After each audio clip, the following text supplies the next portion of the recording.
Bismillahirrahmanirrahim. Assalamualaikum warahmatullahi wabarakatuh. Bagaimana kabar kalian? Semoga hari ini kalian tetap dalam keadaan sehat, kemudian semangat, dan tidak ada sesuatu apapun yang menghalangi kalian untuk belajar ya. Karena setiap hari kita harus berbahagia, setiap hari kita harus semangat supaya rahmat Allah selalu tercurahkan kepada kita. Oke, langsung saja. Ibu akan menyampaikan, hari ini kita akan belajar materi baru tentang lingkaran. Kalau sebelumnya kalian sudah mempelajari tentang statistika ya. Jadi statistika sebenarnya sederhana, maka langsung saja sekarang Ibu sampaikan materi yang baru tentang lingkaran. Ada yang tahu apa itu lingkaran? Mungkin kalian tahu benda-benda yang bentuknya lingkaran, seperti koin, kemudian permukaan piring, kemudian apalagi yang bentuknya lingkaran ya, banyak sekali ya yang bentuknya lingkaran. Nah, jadi sebenarnya lingkaran itu adalah merupakan suatu kurva tertutup sederhana yang membagi bidang menjadi dua bagian, yaitu bagian dalam dan bagian luar lingkaran. Gambarnya seperti ini. Jadi kurva itu adalah garis yang sembarang garis gitu ya. Kemudian dia tertutup, artinya dari satu titik ke titik awal ke titik akhirnya itu bertemu. Dan satu hal yang menjadi ciri utama dari kurva dari lingkaran adalah setiap titik pada lingkaran itu punya jarak yang sama terhadap titik pusat. Itu yang menjadi poin penting dalam lingkaran. Jadi setiap kalau kita mengambil sembarang titik pada lingkaran, kemudian kita menariknya ke titik pusat, nah jaraknya itu akan selalu sama. Dan jarak itu kita namakan dengan jari-jari atau radius. Makanya disingkat dengan R. Seperti itu. Kemudian, selain pengertian lingkaran, kita harus tahu tentang unsur-unsur lingkaran atau hal-hal yang berkaitan dengan lingkaran. Nah, yang berkaitan dengan lingkaran ini ada yang berupa garis dan ada yang berupa luasan. Yang berupa garis itu contohnya adalah busur, kemudian jari-jari, diameter, tali busur, dan apotema. Nah, ini akan kita ulas satu-satu ya. Jadi busur, yang pertama adalah busur. Busur itu adalah berupa kurva lengkung, kemudian dia berimpit dengan lingkaran. Dan jika kurang dari setengah lingkaran, nah ini ya, jadi busur itu yang di warna merah seperti ini ya. Kalau dia panjangnya kurang dari setengah lingkaran, kan setengah lingkaran harusnya kan segini ya. Berarti dia disebut dengan sudut minor. Busur minor maksudnya. Jika dia lebih dari setengah lingkaran, maka dia disebut dengan busur mayor, kebalikannya jadi ya. Jadi setiap busur pada lingkaran itu pasti dia membagi dua, misal busur AD. Nah, kalau kita melihatnya yang pendek, yang di sini, berarti dia adalah busur yang minor. Tapi kalau kita lihat yang sebaliknya, yang besarnya, ini kan sebenarnya gambar yang pertama dengan yang kedua kan sama ya. Tapi yang pertama itu yang di warna merah adalah yang kecil, yang kedua yang di warna merah adalah yang besar. Nah, maka untuk membedakannya, kalau kecil atau kurang dari 180 derajat, membentuk sudut kurang dari 180 derajat ini dia disebut dengan busur minor. Kalau lebih dari berarti disebut dengan busur mayor. Dan kalau dia pas setengah lingkaran, nah itu maka sudut pusatnya adalah 180 derajat. Busur setengah lingkaran berukuran sudut pusat 180 derajat. Nah, keterangannya untuk selanjutnya kalau tidak disebutkan apakah mayor atau minor, maka yang dimaksud adalah busur yang minor. Jadi kadang cuman disebutkan busur AD, busur apa gitu ya. Jadi kalau tidak disebutkan mayor dan minornya, maka sudah disepakati yang kita maksud adalah yang kecil atau yang minor. Nah, simbolnya seperti ini. Busur AD itu adalah AD, kemudian kita kasih seperti topi di atasnya. Kemudian bisa juga dengan 3 huruf A, C, D. A, C, D. Nah, tapi jelas dia dari A ke D ya. Kemudian bisa juga R, S, T. Semuanya diberi topi. Selanjutnya ada jari-jari. Jari-jari yang Ibu sampaikan tadi, dia itu berupa ruas garis. Kemudian dia menghubungkan titik pada lingkaran. Pada lingkaran berarti yang di sini ya, di lengkung-lengkungnya ini, salah satu titik itu dihubungkan dengan titik pusat. Dan dia disimbolkan dengan ada garis di atasnya. Jadi garis ini bukan hanya miliknya jari-jari ya. Garis yang di atas ini adalah simbol dari garis. Jadi OD itu berarti kalau OD kemudian dikasih atasnya dikasih lurus seperti ini itu namanya garis OD. Kemudian PM berarti garis PM. QS berarti garis QS. Selanjutnya adalah diameter. Jadi kalau jari-jari tadi adalah dari sembarang titik pada lingkaran ke titik pusat, kalau diameter itu dari dua titik pada lingkaran dan dia harus melewati titik pusat lingkaran. Jadi dari satu titik di lingkaran ke titik lainnya, asalkan dia harus lewat titik pusat lingkaran. Seperti itu. Dan diameter itu panjangnya 2 kali jari-jari ya anak-anak. Penulisan simbolnya sama seperti jari-jari BD gitu. Jadi ini adalah garis BD artinya. Kemudian JM ada garis di atasnya, kemudian SU ada garis di atasnya. Selanjutnya adalah tali busur seperti diameter, dia menghubungkan dua titik pada lingkaran, tapi kalau diameter tadi ada satu syarat, yaitu dia harus melewati titik pusat. Kalau tali busur, dia tidak harus melewati titik pusat, tapi kalaupun lewat titik pusat, dia tetap bisa dikatakan tali busur.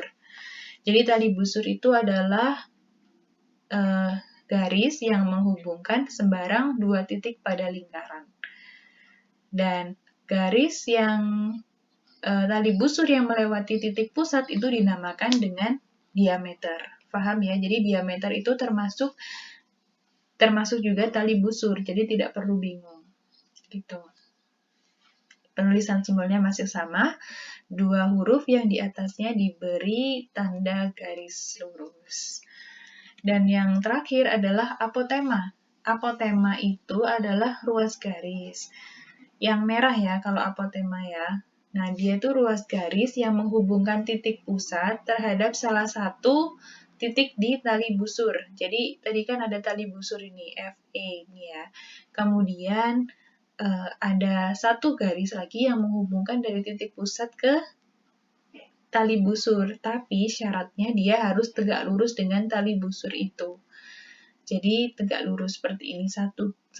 Dari satu titik, dan dia tegak lurus ke garis yang lainnya. Itu dinamakan dengan apotema. Kalau dalam segitiga, apotema ini adalah tinggi segitiga. Simbolnya masih sama, OK, kemudian PQ. Ada garis di atasnya. Nah, tadi adalah unsur-unsur yang berkaitan dengan lingkaran yang berbentuk garis. Sekarang yang berbentuk luasan. Luasan artinya dia bentuknya daerah. Hanya ada dua, yang pertama adalah juring dan yang kedua adalah tembereng. Jadi juring itu adalah bagian dari lingkaran seperti yang bentuknya potongan pizza atau potongan kue itu ya. Jadi dia berupa daerah dalam lingkaran, kemudian dibatasi oleh dua jari-jari dan satu busur lingkaran. Seperti ini ya, ini juring AB ini ya. Jadi dua jari-jari AO dan jari-jari BO. Dan satu busur lingkaran. Jadi seperti ini bentuknya.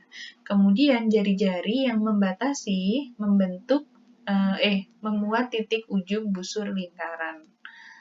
Jadi jari-jarinya itu pasti ketemu sama busur lingkaran yang dimaksud itu. Jadi bentuknya berupa luasan segini yang di blok warna merah itu namanya juring.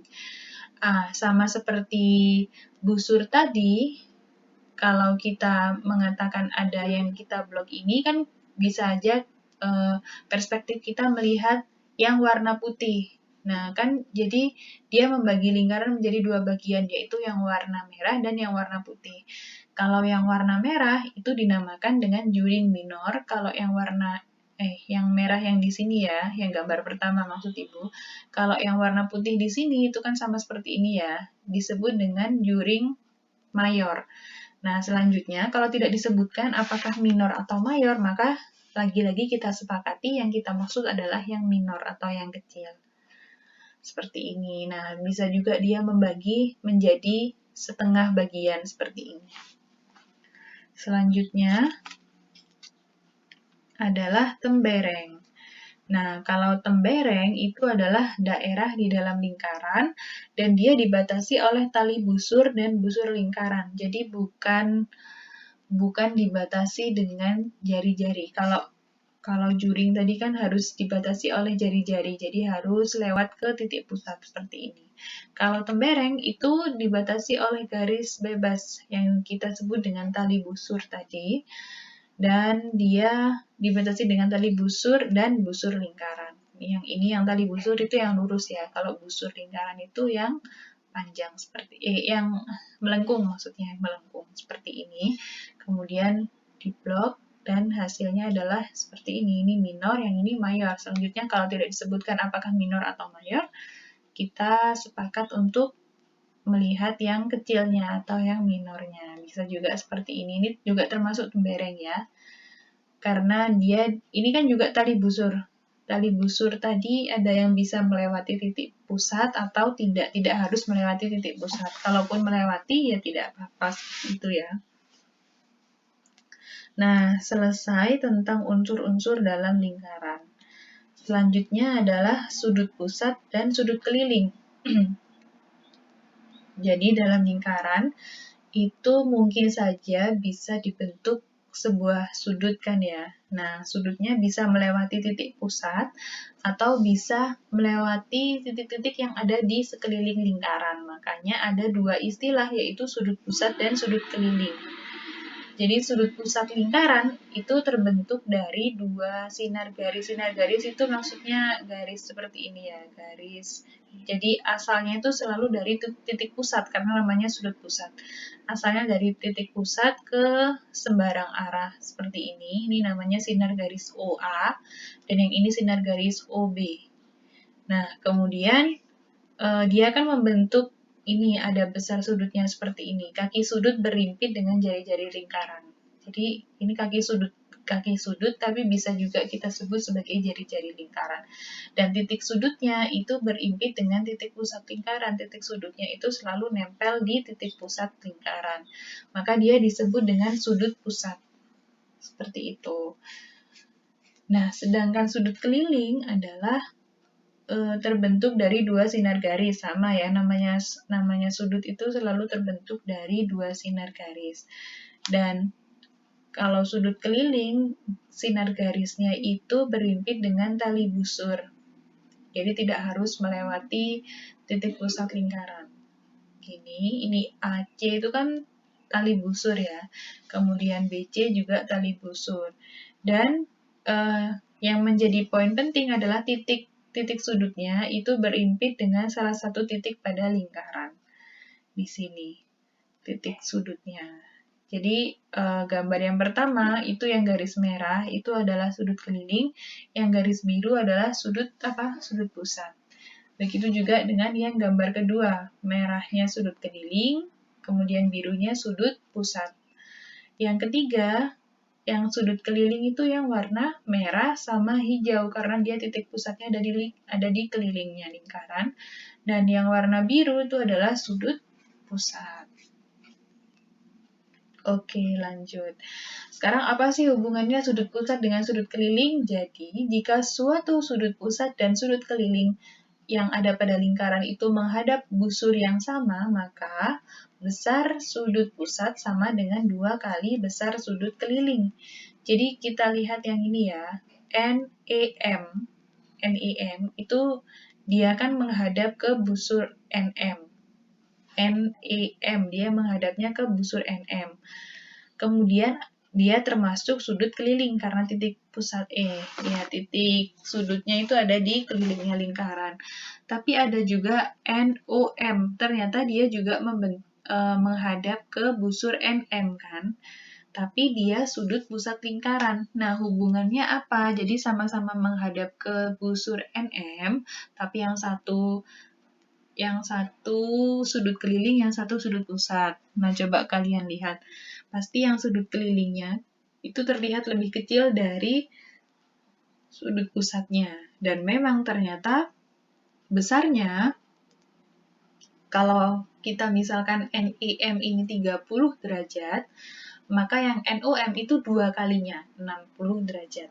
Jadi seperti itu ya. Dan yang ini, NFM. Dia menghadap ke NM juga kan. Berarti kalau menghadap ke busur yang sama, besarnya sudut keliling itu sama. NEM itu sama dengan NFM. Kenapa? Karena menghadap busur yang sama. Seperti itu.